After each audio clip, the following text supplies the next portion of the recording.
எல்லோருக்கும் வணக்கம். நாம இடைச்சொற்கள்ல முதல் இடைச்சொல்லானது கே நீச்சே. எப்படி போன வீடியோல முக்கியமான 5 இடைச்சொல்ல பார்த்தோமோ, அந்த 5 இடைச்சொல்ல இருக்க முதல் சொல் வந்து கே நீச்சே. கே நீச்சே அப்படின்னா கீழே அப்படின்னு அர்த்தம். இந்த கே நீச்சேங்கிறத வந்து வாக்கியங்களை எப்படி பயன்படுத்துறாங்க அப்படிங்கிறது ஒரு 4 வாக்கியங்களை பார்ப்போம்.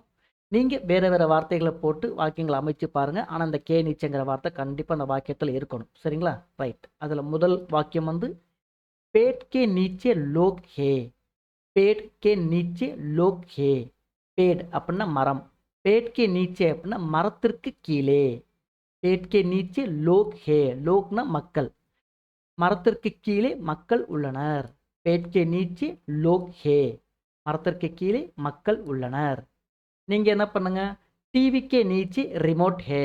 நீங்க இங்கிலீஷ் வார்த்தை போட்டாலும் பரவாயில்ல, ஆனா கே நீச்சேங்கிற வார்த்தை கண்டிப்பா வரணும். टीवी के नीचे रिमोट है, टेबल के नीचे स्नैक्स है, இந்த மாதிரி இருக்கணும். சரிங்களா? ரைட். மேஜ் के नीचे बिल्ली है.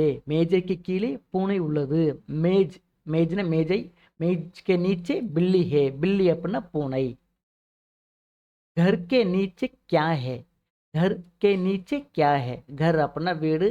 घर के नीचे அப்படின்னா வீட்டிற்கு கீழே என்ன உள்ளது. क्या है என்ன உள்ளது.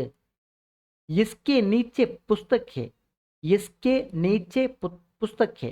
இதற்கு கீழே புத்தகம் உள்ளது. इसके அப்படின்னா இதற்கு கீழே. इसके नीचे அப்படின்னா இதற்கு கீழே. புஸ்தக் அப்படின்னா புஸ்தகம். புஸ்தக் है அப்படின்னா புஸ்தகம் உள்ளது. पेट के नीचे लोग है. மரத்திற்கு கீழே மக்கள் உள்ளனர்.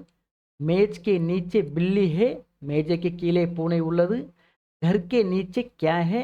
வீட்டிற்கு கீழே என்ன உள்ளது. इसके नीचे புஸ்தக் ஹே.